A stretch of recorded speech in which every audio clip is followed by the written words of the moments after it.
Hello Flosstube, it's lovely to be back. Today is Saturday the 24th of July 2021 and this is my Flosstube channel about cross stitch, quilting and whatever other needlecraft takes my fancy. This is Flosstube number 6 and my name is Sarah. If you're a returning viewer and subscriber, I thank you for your loyalty and for coming back, and I hope that you're not disappointed today. If you're new here, you have a very big welcome, and thank you very much for popping over to see what I have to show and say today. I hope you enjoy it. I want to thank you all for your good wishes for my dad. He's doing really well after his surgery, and he's becoming a little bit more independent and mobile, which is really great. He just needs to wait now for sign off on driving in a few weeks' time, and then he'll be able to come and go himself. But he's doing really well, so thank you very much for your kind words and thoughts of him. Thank you also for your congratulations to my two men and their crazy endurance challenge and their fundraising efforts for the Children's Heartbeat Trust.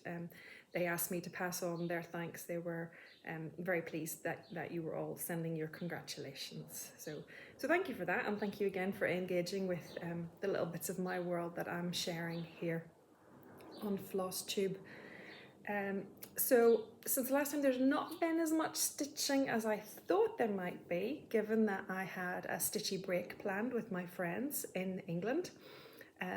Really the heat just beat us for 4 days. It really punished us and it made stitching a bit more uncomfortable than we would be used to.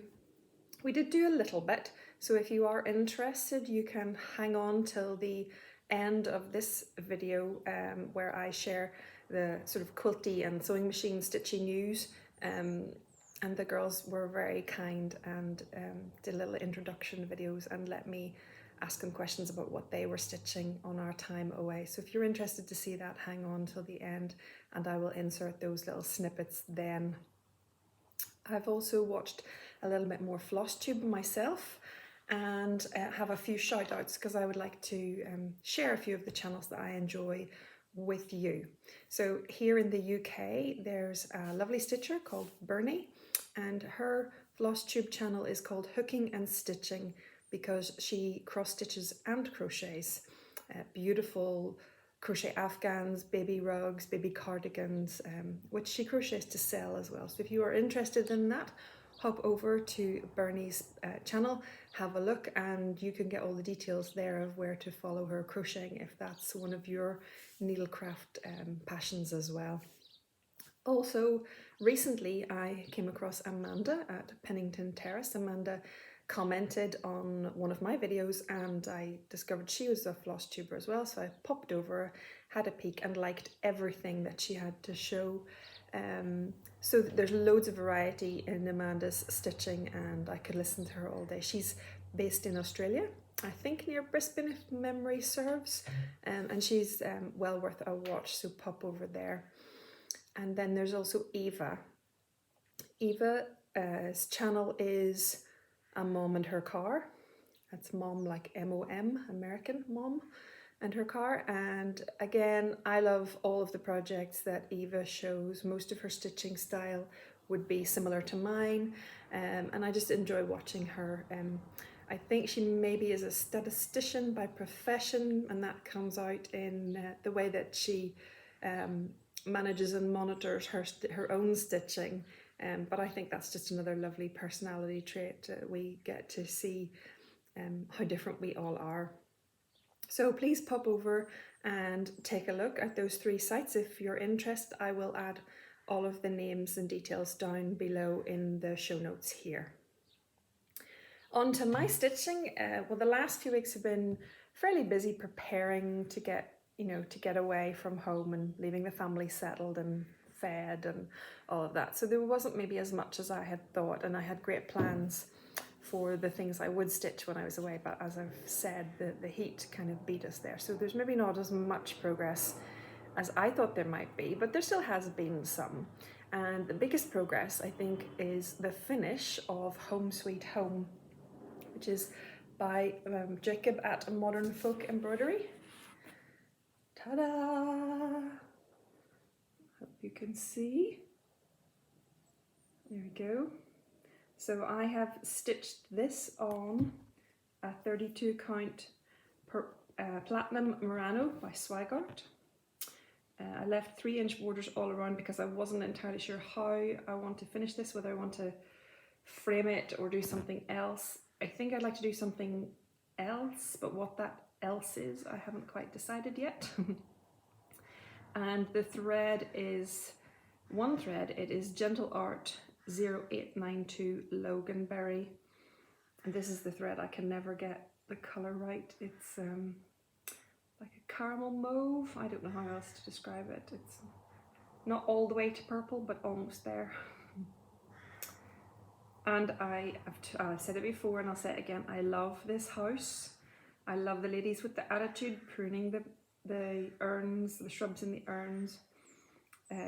The trees were a bit of a mighty count just to make sure I was keeping it right, but I got there in the end, and then I moved down into the bottom band border. This was my daily thread stitch for July. You recall I had switched over and I was putting in one length of threads a day, but as I came to the end and I could see that I was making progress and I was almost there, then I did stitch more than the thread, and I just let the project go with the flow really and get it done. So I'm really pleased. Hopefully the next time you see it, it will be fully finished in some shape or form, and I'm just waiting for that inspiration to strike.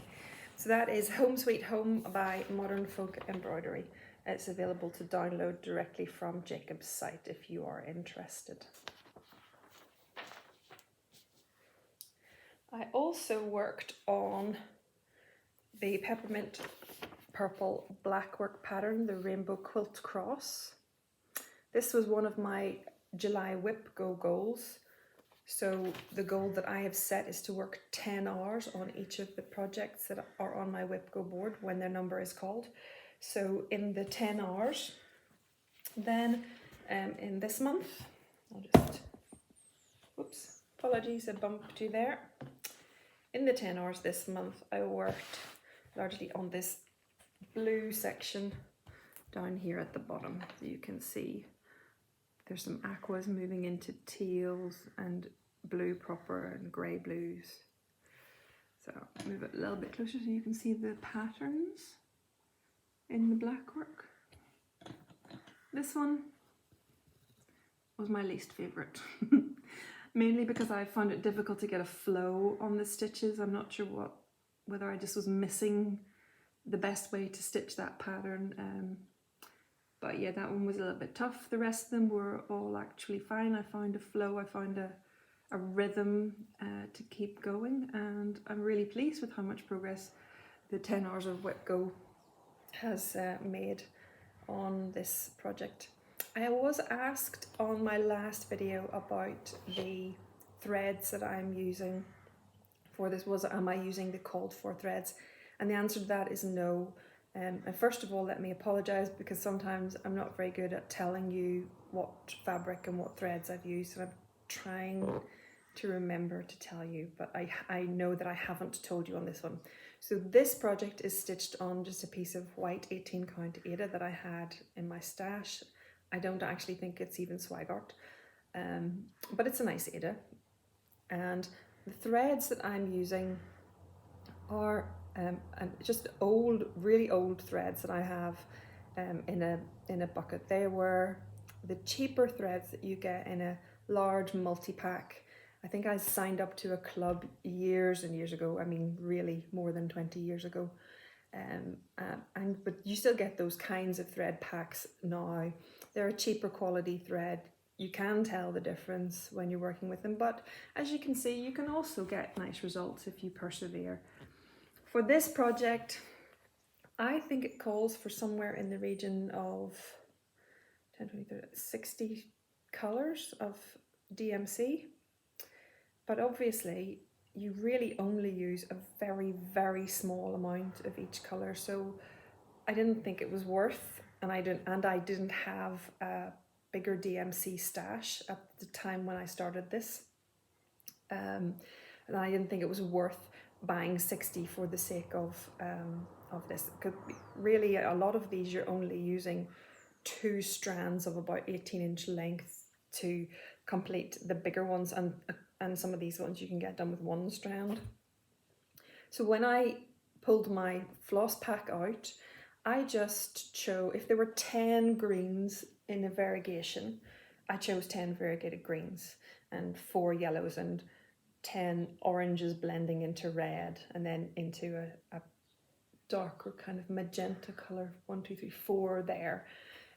So I just made approximations from what I had on hand, and if you've got a really big DMC stash, then this is not going to be a problem to you. If you have other threads in your stash with maybe, you know, somewhere in the region of 10 to 15 blues or 10 greens, you won't have a problem, and you wouldn't need to buy any threads or many threads for this project. So yeah, this is the whip go progress and a goal met happily. So let's see. My next whip go project for July was a new start, and I took it away with me and hoped to finish it, but it was just a case of sweaty hands and it wasn't going to happen. This is the Hope Celebration Small by Liz Matthews. Hello from Liz Matthews. And it's a freebie that you get. I'll hold it back here. It's a freebie that you get if you are signed up to Liz's newsletter. So if you're interested, you can go to Liz's website and sign up for her newsletter, and periodically she'll send little freebie charts.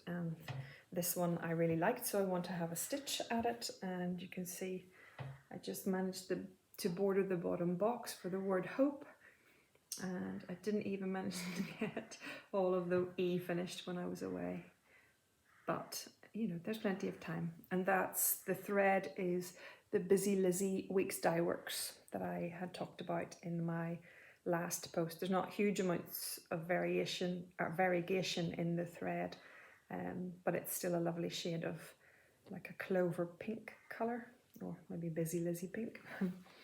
I am stitching this on a 28 count antique white Lugana by Swigart. It's just keeping it nice and simple. So I do have more hours to put in to meet the whip go goal for July on this one, and I'm hoping that maybe if it cools down over this weekend, I might be able to get back to that soon and not have to deal with the sweaty hands and the needle. Not a pleasant combination. Next up, I made a little bit of progress on the blue flower, Tudor Bee. This is a stitch along hosted by Amanda at Alba Stitcher and Kim at The Contented Stitcher. There are some really beautiful finishes popping up already in the hashtag, which is hashtag tudorbeesal. I really enjoyed this, but for me it has been a case of 1 stitch forward and 2 stitches back. I think some late night stitching when I was overly tired resulted in the misplacement of some of the vine work up here at the top, and then my crown was in the wrong place, so quite a lot of that had to come out, but it has been fixed and I really love how it's taking shape. I'm stitching this with the DMC substitutes that are given on the chart. I think the call for is NPI silk, but Janine McGowan, the designer, has provided a DMC alternative, and that's what I'm using for this. My fabric is 32 count Permin linen in French country mocha, and it's very nice, very nice. It's lovely to stitch on, and it's making a very nice finish for this. So I'm looking forward to filling in the border of this central motif and then getting to the actual bee itself. I'm also keen to get some colour in on the flowers, because that, I've noticed when other people have posted it, makes a really big difference. Suddenly there are pops of warm pinks, you know, just bringing the pattern to life. So I need to obviously do a bit more on that, but There were lots of stitches went in, just not all of them stayed where they were supposed to. So, frog came to visit, ribbit, ribbit.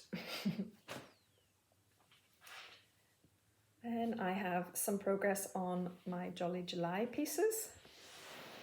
First up is Christmas Wishes by Little Dove Designs. Do you see? And here we go. Last time I had, maybe I should just make that a bit smaller so I can get closer for you. So last time I had started the sleigh and I had the red in but not the runners. So the runners are in and now there are snowflakes underneath the reindeer, and we have the reins on the reindeer in back stitch, and then we've come down with love and the parcels and this little trumpeting angel and her musical notation and a very large French not I. Yeah, and they do seem a little bit out of scale, but not to worry, I'm not going to pick them out. As you can see, I've continued with the thread that I was running and made a start on and continuing the border, the white on this side and the red on this side. This is an 18 count Rustico Ada. It was just an old piece from stash a long time ago. The threads that I'm using are the DMC called for, all except for the white, which I switched to B5200, mainly because the blanc that was called for just blended in too much to the fabric. So the B5200 works a little bit better. So that's Christmas Wishes coming along. And I'm quite happy with that as a start for Jolly July. It wasn't my intention that I would finish the Christmas projects in July, just that I would make a start on several of the larger projects that I want to be part of this year's Christmas work. So I'm quite happy with that as a good start. Now this one is my favourite so far of my Christmas projects, my Jolly July projects. This is, oops, move it back, and To All a Good Night. This is Priscilla and Chelsea at the Housewives, Stitching with the Housewives. It's their pattern. Oops, this one. And To All a Good Night. Again, this was another one I took away with me, thinking I might make great inroads, but I did manage to stitch a good night. So I got there. I was determined to get that tea finished before I came out and came home. And that's all the writing then at the top of the piece. So there's lots of lovely colours to come, as you can see. Lots of aquas and reds and greens for Christmas trees and filling in Santa and reindeers. I'm really looking forward to that. So progress is progress. It wasn't maybe as much as I had thought it might be, but it still has moved on since the last time. And again, it's a very nice start on the projects for my Christmas stitching this year. So that's what I like about this Jolly July or Christmas in July, is to make a start. It's also nice to have a finish occasionally, but this year I'm being very realistic and acknowledging that since I've fallen down the Flosstube rabbit hole, there's not very much chance of having finishes in the same month. And that's okay, we're just doing it differently this year. So there's not very much left of the month of July, but in the few days that there are left, I would still like to make a start on the Modern Folk embroidery pattern, Tidings and Comfort and Joy, which is another start I would like to make for Jolly July. So we'll see how that goes. I would also like to continue with Tudorbeesal in the next few days and make up the hours to complete the whip goggle for the Hope Celebration Small. So maybe a little bit over ambitious, particularly if the weather doesn't break and I don't get back to normal stitching, but we'll see what happens. Of course, I'm also really excited to be pulling together my threads and my fabric for the finestradeltemposal, which is starting on the 1st of August. So I have a little bit of work to do to just prepare the threads and put them onto a thread organizer and that kind of thing. But if you are interested, you can still join us. There's plenty of time. These are the Crochet a Go-Go patterns, La Finestra del Tempo. There are 2 patterns available at the moment, each with 4 months of the year on. So this one is January to April. And this one is May to August. And since this is a new series, I'm imagining that September to December won't be very long until it is published by Marula at Crochet a Go-Go.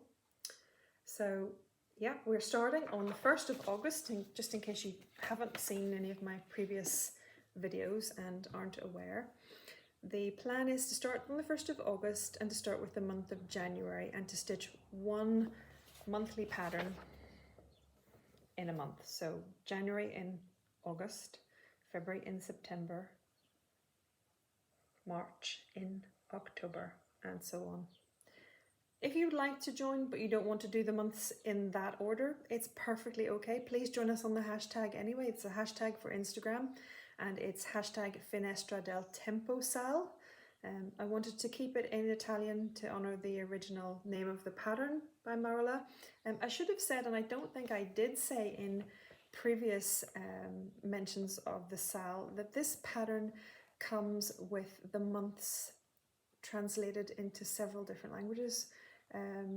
So if you are interested, you could go and have a look at that, because I know that it's in Italian and I can't remember what other languages either. I only printed out the English versions from my PDF copy, but you could go and have a look if you're interested. And I know that there are a number of people planning to join me for the sale, so I'm very excited about that, and I look forward to seeing all our progress and maybe different interpretations in different fabrics. I have these threads now, not all of these are January, some of them will be, I think the reds are February's, but these colours, certainly these cooler colours, are in the January patterns. And my fabric is 32 count silver grey Murano by Swigart, and I just prepared all of my pieces with a little zigzag stitch around the edge. So I'm not entirely sure how I will finish these, but they will be probably some kind of ornament standing, maybe a little easel standing or something like that. So I'm looking forward to that, and it has felt like it's taken a long time to come around since I announced that I would like to be doing it, but I knew that I wouldn't be able to start any sooner than August, so I think not long now. And do please join us. I'll put information down below in the show notes if this is something that that you would like to have a wee look at, and maybe come along and join us. Join us late if you're watching this video sometime down the line, but we're still working. Just come and join us. It doesn't really matter about hard and fast rules, but the general plan is 1 little pattern each month for the next year. The reason I'm choosing to stitch January in August is because there's a chance then that I'll be finished and fully finished and have January ready. It's just giving me time. But as I said, you can come and join us and do it whatever way you want. If you're halfway through already, maybe you've been doing this yourself, but you just want to join in with us to see what others are doing on this pattern, please go ahead and just get your pattern and your threads and your fabric ready and come along and join in, have some fun. It will be good to see you. So at this point, I have finished with all of the cross stitch that I've been able to achieve this month and all that I have to show. If you aren't interested in the quilty bits or meeting my friends from my few stitching days away, I keep wanting to say weekend, but it wasn't actually over a weekend. We had 4 glorious days. But if you're not interested in that bit, you can sign off now and no offence taken. And maybe we will see you again soon here on my channel.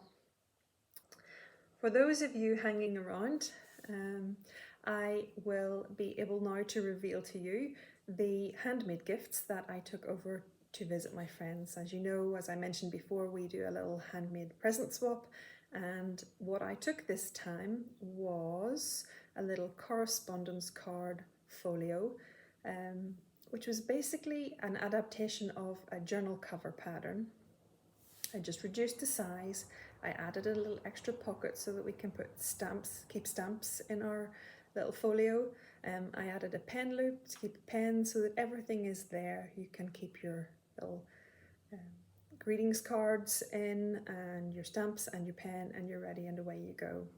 I used some scrappy fabrics that were left over from my Kindred Spirits quilt, which I showed on my last video. The significance of using those fabrics was really just because all of us had participated in that quilt, and of course the quilt was designed by and the class was run by Judith. So that was my gifts. I also, of course, received some beautiful handmade gifts in return, but I don't have them with me to show you, and I will show you when they reach me. I managed on my trip to acquire some extra fabric. I was gifted some beautiful fabrics and allowed to raid Di's de-stash bin. So I came home with a little bit more than I went with, and I just left a few bits and pieces with Di, and she's going to post them back home to me because they wouldn't fit in my cabin baggage. So I will show you those, and they're very pretty, and I will share them with you when they arrive with me. So as I said, we usually stitch a lot more when we're together, but the heat got the better of us.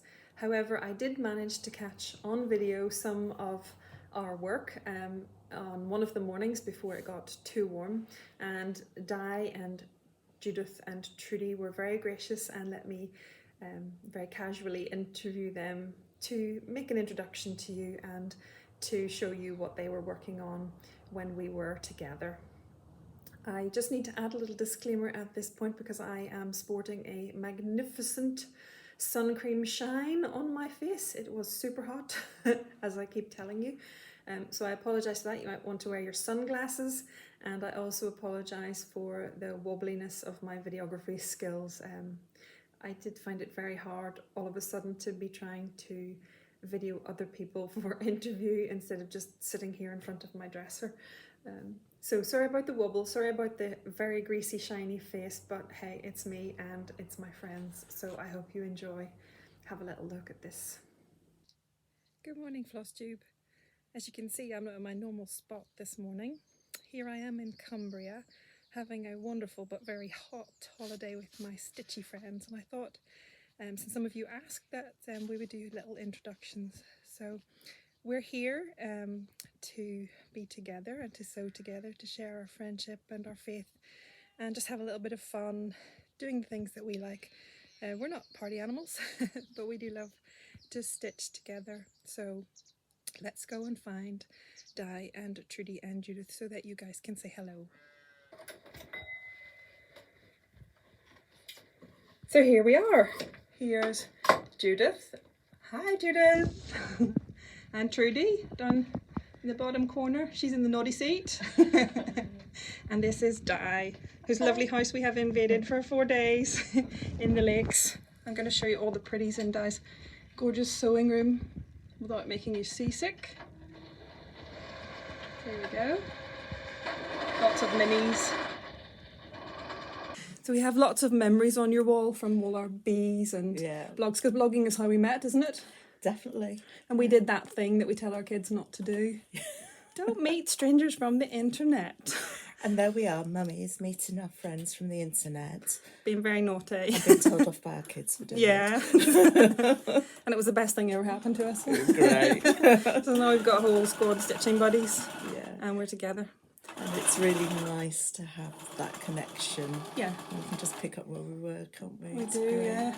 And it's great to get together with people who understand that we just want to chop fabric into tiny pieces and sew them back together again. And people look at you as if you're a little bit mad that you would want to do that. I think we might be. Do you want to show us what you're working on today, Di? Okay, so I'm doing a pretty simple quilt, and I'm making these blocks, but I'm also adding to them, and I'll add them in later.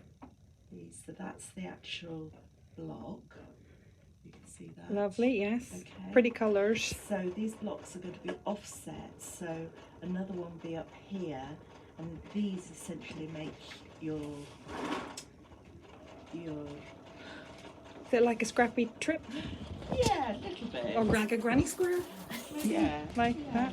But what I'm doing is I'm actually controlling the colour quite a lot, because I've actually just got these blue, bluey greens, turquoises and yellows, and just a very low volume background, because I've actually wanted somewhere in particular. See, Di has been busy.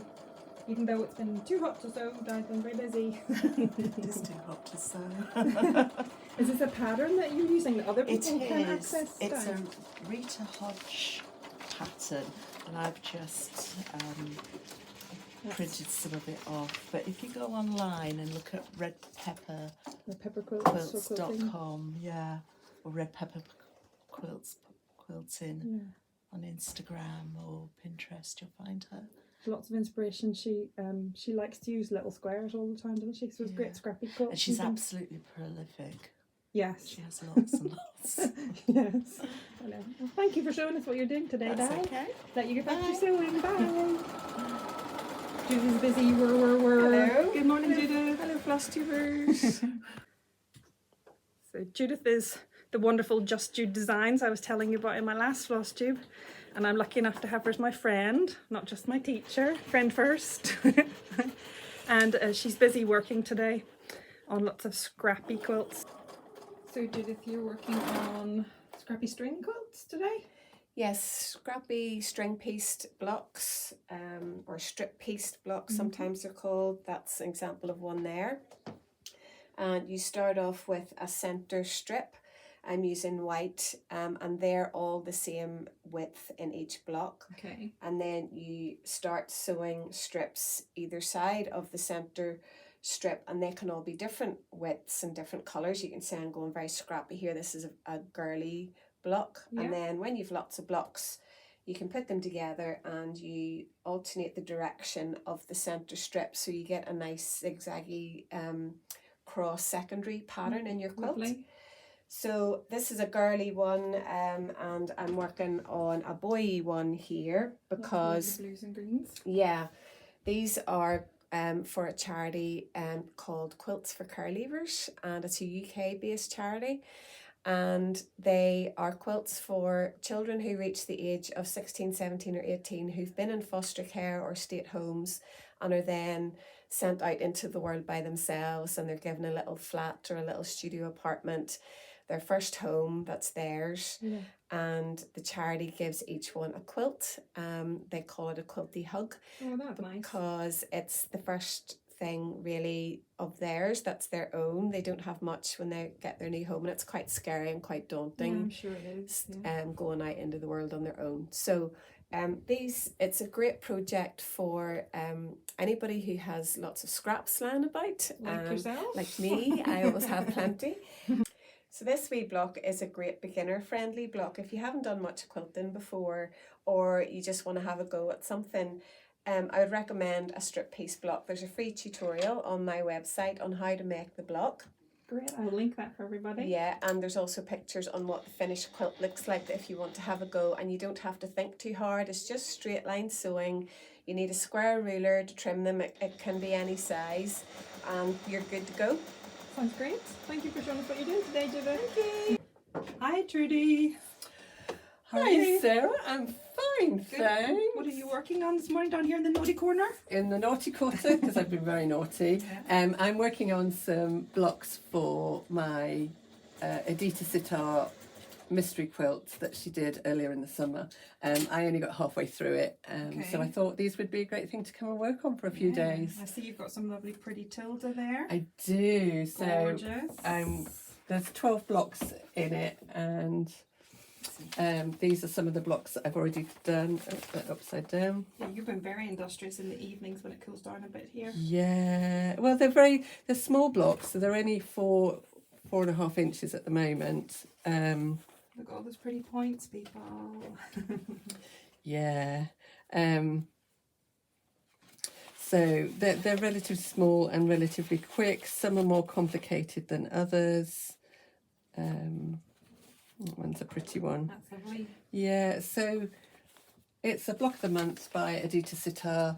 You can find it on, she blogs and trades as Laundry Basket Quilts. She's a fabric designer for Andover Fabrics, and yeah, this is what the quilt Ooh, looks that's like. pretty. That's the layout of all the blocks, and she did it in a blue, blue tones, blue and white, and then she did this rainbow version. Although I've tried to stick to the rainbow, I've pieced this completely from my stash. So I had a big pile of Tudor, and I just picked out what fabrics fitted the colour. Not necessarily the right tone of the colour, but they fitted the colour. So yeah, it's going to be gorgeous. It's going to be pretty. But yeah, I'm really enjoying it. And she did a blog post for every single block, and she also did a corresponding YouTube video of how to piece the blocks as well. Okay, So that's really helpful. so- I will link those for people Yeah, who might be interested in having a look themselves. yeah. So yeah, Now keep you busy today before it gets too hot. yeah. So apologies for the abrupt halt to Trudy's video snippet there. The iPad was playing up a little bit, but you could see that she was working on that beautiful quilt.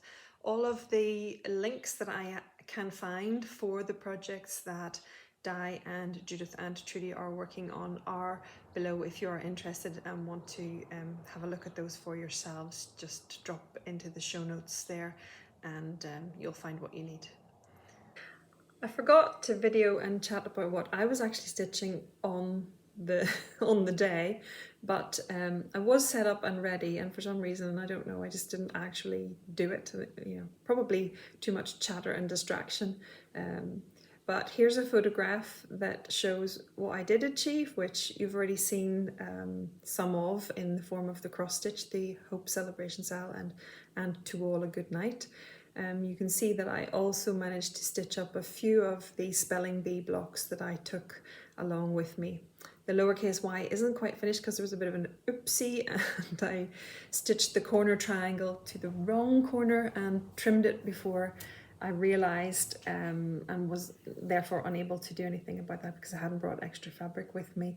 But that's an easy fix now that I'm home, and I will be able to rectify that very shortly. So, you know, it wasn't as much progress, but there was still some, and it was a wonderful time to be with my friends and to share and to celebrate. We actually celebrated a birthday belatedly, a special birthday for Judith belatedly, with a nice meal out. And you know, not stitching didn't stop us from having plenty of stitchy chat. Some of us are going home to rearrange and reorganize our sewing rooms. Some of us have plans for a new design board. It's all been measured, thought out, and described. The brief has been given. Some of us have come home inspired by each other's ideas. We have our consultations there about how we should progress our projects and what kind of fabrics we should use, and what, you know, it's just good old stitchy chat, and it was worth every minute of the time that we spent there together, regardless of how much progress was actually made in needle and thread. There were huge mental health benefits to just being together with your friends again, being together with your stitchy besties, and having a laugh and making plans and being re-inspired and reinvigorated for your hobbies. So I heartily recommend it if you get the chance. If the COVID restrictions have lifted enough for you to be able to do that, go and see your friends, go and be with them, go and stitch with them, go and chat, go and laugh, go and have fun, because I certainly did. So that's really about it for today.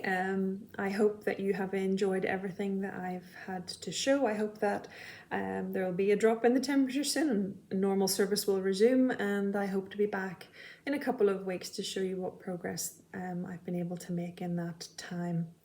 Until then, as I always say, stitch happy and stay well, folks. Bye!